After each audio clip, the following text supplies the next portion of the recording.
When my wife and I got married, she was already a successful businesswoman who ran a company with her father. Her father and I grew close over time, and he even took me under his wing, showing me the ropes of the business world. Thanks to their success, my wife and I also became wealthy. However, after 6 years of marriage, my wife began distancing herself from me. As part of her job, she would visit clients to deliver products and discuss upgrades, and her charm and good looks certainly helped with business. My wife took her commitment to her job a bit too far when she began acting distant and overly enthusiastic about visiting a particular client. Concerned about her behavior, I confided in her father and shared my worries with him. To my surprise, he suggested that I follow her discreetly to the client's house. Although his suggestion seemed underhanded, I decided to take his advice. Little did I know that this decision would lead to the worst day of my life. I parked my car down the street from the client's house and watched as my wife went inside. The client's name was Doug, and our records indicated that he was unmarried. But would that stop him from taking advantage of a married woman? I highly doubted it. My mind raced with terrible possibilities, and unfortunately, my fears were soon to be confirmed. As I approached the front door, I hesitated to knock and instead opted for a sneakier approach. Slowly, I opened the door and peered inside, listening for any sounds. It didn't take long for me to hear faint noises emanating from the second floor. It was clear that this wasn't a typical business conversation. With my heart racing, I climbed up the stairs while recording everything on my phone. As I approached a particular door, the sounds coming from inside grew louder and more intense. It was clear what was happening behind the closed door. I mustered the courage to open it and found my worst nightmare unfolding before me. My wife was having sex with Doug. She immediately noticed me and started screaming as she tried to cover herself from the camera's view. But it was too late. Everything had already been recorded. She begged me to stop recording and let her get dressed, but I refused. I continued filming as I left Doug's house and got into my car. As I drove to my father-in-law's house, my sobs and angry words were captured on the recording. I had nowhere else to go, so I turned to him for help. He welcomed me with open arms and listened intently as I recounted what had happened. He watched the video, but stopped it once he heard the moaning. He believed my side of the story and assured me that he was on my side. 20 minutes later, my wife arrived at the house and walked straight into the kitchen where we were sitting at the dining table. Before she even had a chance to sit down, her father asked her how long she had been seeing Doug. I was taken aback by my father-in-law's sudden question, and my wife seemed just as surprised as I was. I had assumed that she had only cheated on me once, but her father had proof that suggested otherwise. He showed us her travel logs, which indicated that she had been visiting Doug's house far more frequently than was necessary for the past 11 months. I was stunned and looked at my wife with a mixture of disappointment and disbelief. She tried to defend herself by claiming that it was just this one time and that it was for the benefit of the business. But her explanations didn't add up, and at one point, it sounded like she was trying to justify her actions. Her father was unsympathetic to her plight. When he informed her that she was fired, she let out a strange noise of shock and began to stutter. She desperately wanted to keep her job, but what could she possibly say or do? I had captured her on video having sex with Doug, and it was evident that this wasn't a one-time mistake. In addition to betraying me, her father explained that this was not the behavior he expected from his business partner or daughter. The real blow that made my wife plead for forgiveness was when he declared that he was going to disown her. Regardless of how much she begged or what she said, her father had made up his mind. She was unable to reside in her matrimonial residence, as it was registered under her father's name, and he refused to allow her to stay there.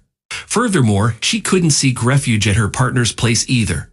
This left her with no choice but to live in her Audi, which, although it was a nice car, was not a suitable place to call home. On one occasion, when she phoned her father in tears, he informed her that she had 11 months, the duration of her extramarital affair, to reconsider her actions and stop them.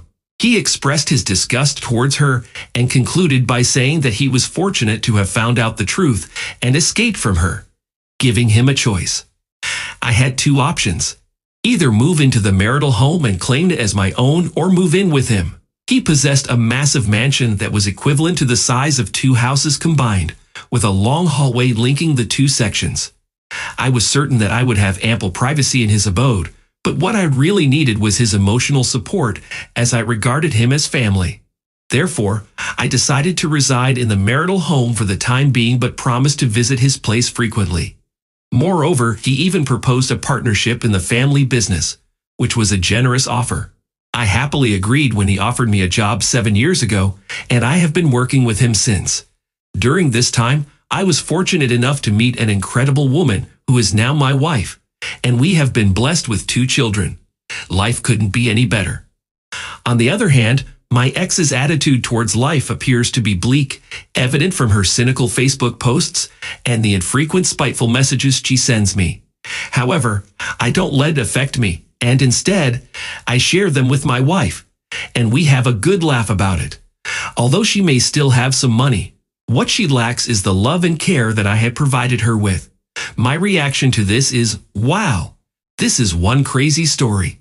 It appears to me that your ex began to believe that she had everything and wanted more.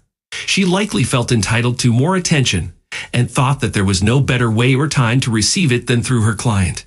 However, this turned out to be a foolish and self-centered decision that ultimately cost her the most valuable relationships in her life and her career.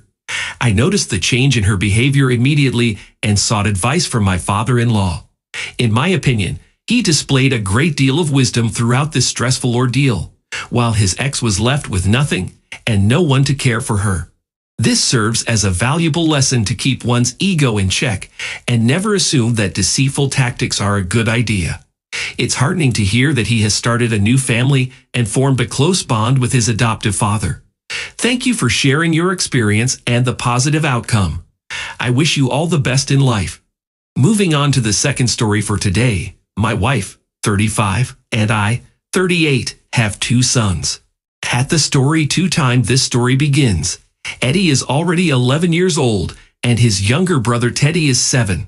On an apparently ordinary morning, my wife hurried off to work early while I prepared breakfast for our boys. We had a delightful and lighthearted conversation, as we typically do before school.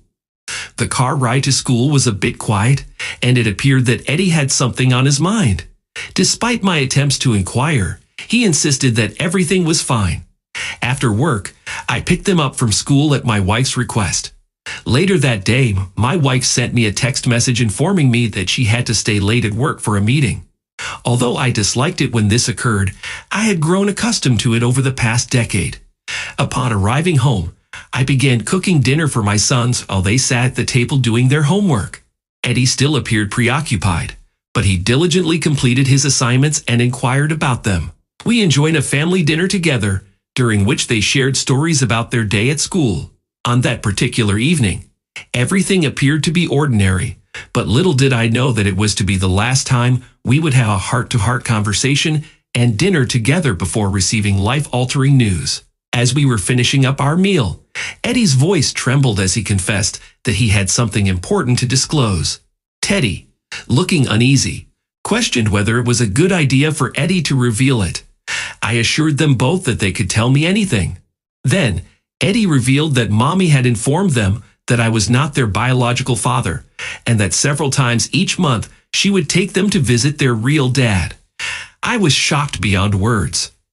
I inquired about the identity of their biological father, hoping that I knew him. To my surprise, my nephew Kevin was the answer. I was stunned, unable to move or react for a brief moment. My sons sensed my distress and asked me if I was upset or angry, and what I intended to do. As soon as I regained my composure, I reassured them of my love and affirmed that I would always consider myself their father. They were content with my response and joined me in clearing the table after dinner. While they went to play, I pondered my next move. The fact that my own brother had fathered my children was difficult to accept, and I had no way to validate the truth. I instructed the boys to wait until a specific date to disclose to their mother that they had informed me that I was not their biological father. They agreed, but soon forgot about it. I lounged on the couch while watching the boys play, waiting for my wife to return home. Upon her arrival, I feigned illness and promptly retired to bed. While pretending to be asleep, I waited for my wife to put the boys to bed before attempting to access her phone. Though I was anxious about checking her phone for the first time, I forged ahead, constantly worried that she would awaken. While perusing my wife's phone, I discovered a discreet messaging application cleverly hidden within a folder named Utilities. It appeared as though she was attempting to conceal its presence from others. As I sifted through her messages, I stumbled upon a conversation between her and Kevin that read like a typical exchange between romantic partners discussing their day, arranging future meetings, and sharing updates about the boys. However, intermixed within these innocuous messages were more unsettling ones that contained declarations of love, references to Kevin as her husband, and affirmations that the children were fortunate to have him as their real father. She even mentioned her intentions to marry him when the timing was right. As I continued to read the messages, I was confronted with explicit sexual content between my wife and brother. I was stunned to discover that whenever they wanted to engage in sexual activity, my wife would deceive me by claiming that she had to work late. The evidence I had been seeking was right in front of me on her phone. I felt like a fool for believing in the perfect and honorable facade that my wife and family had presented. I swiftly took screenshots of their conversation and forwarded them to myself. Revenge was the only recourse, and it had to be satisfyingly sweet. The following day, I hired a private investigator and a lawyer to ensure that I had undeniable proof to back my claims. Upon consulting with my lawyer, I discovered that I had the legal right to claim alimony from my former spouse, retain ownership of our home, and sue my brother for engaging in an affair with my wife and causing our marriage to dissolve.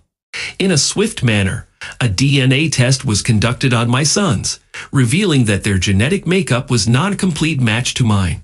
Instead, it was more likely that my brother's DNA would produce a more accurate match. Over the next month, I had a private investigator tail my wife, which made it difficult for me to feign normalcy. I continued to conceal my knowledge of the secret revealed by my son. At the end of the investigation, the private investigator provided me with a collection of evidence, which included 42 photographs of my wife, children, and brother.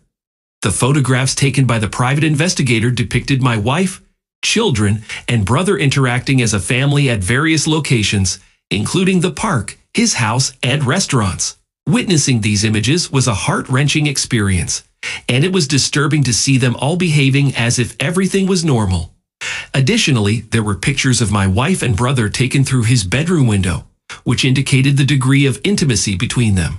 The private investigator had clearly gone to great lengths to obtain such explicit evidence, even climbing a tree to take the photographs. Having obtained all the evidence required, it was time for my son to reveal to his mother and Uncle Kevin that I was now aware of their relationship. I reminded him to do so during their next visit. 4 days later, my wife took the children under the guise of visiting her mother.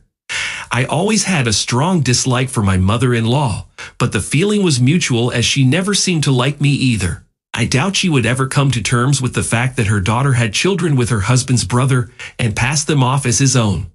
The trail left and returned within 30 minutes, probably after being tipped off by Eddie about me knowing the truth. But it was too late. I had already changed the locks and left a note on the door informing them that it was time for them to move in with Kevin. Divorce papers and court summons will be delivered to Kevin's address for both my wife and me. My spouse knocked on the door and wept, which troubled me deeply. She had preferred my brother over me, engaging in a long-term clandestine affair with him and bearing his children. She had even instructed our sons to keep it a secret from me, despite her prolonged weeping by the front door. I had no interest in confronting her at that moment. Finally, Kevin arrived to take them all away. They resided with him during the divorce proceedings and court hearings. I retained possession of my house and made alimony payments to my wife. Although I was not required to pay child support, I did emerge victorious in court against my brother, who was ordered to pay me a substantial amount for his role in sleeping with my wife and causing the breakdown of our marriage. Once I became a wealthy bachelor, my ex-wife's relationship with Kevin began to crumble, perhaps due to the strain of living with their sons around the clock. Additionally, the stress of the court proceedings and the financial loss likely contributed to their relationship's demise. After only a year, my ex-wife left Kevin's house and lived with her mother for that year and beyond. Even after, she would text me daily to check on me or apologize. I was able to visit with our sons, which they appreciated, but it was not the same as our previous relationship. My ex could see the change and rightly blamed herself for it. It has been 2 years since these events, and the boys harbor resentment towards their mother for altering their relationship with their father. Despite her overwhelming guilt, my ex-wife has no choice but to continue raising our children at her mother's house and has yet to re-enter the dating scene. My brother and I no longer speak, but my father has informed me that he regrets his actions. On a more positive note, I have started dating a wonderful woman whom I have a strong connection with. She has 1 daughter and hopes to have more children in the future. She is caring, kind, and honest. Even if we do not end up getting married, I am hopeful for a bright future. Thank you for your sympathy regarding my wife's actions. It is not common occurrence, but my wife made a deliberate decision to have children with my brother behind my back early in our marriage. I am fortunate to have my father to confide in, but I also made wise decisions on my own by taking the time to consider my options carefully. The steps I took allowed me to end the relationship as cleanly as possible. I am grateful that my wife did not attempt to frame me for anything or conspire to harm me, as such situations unfortunately do occur in today's world.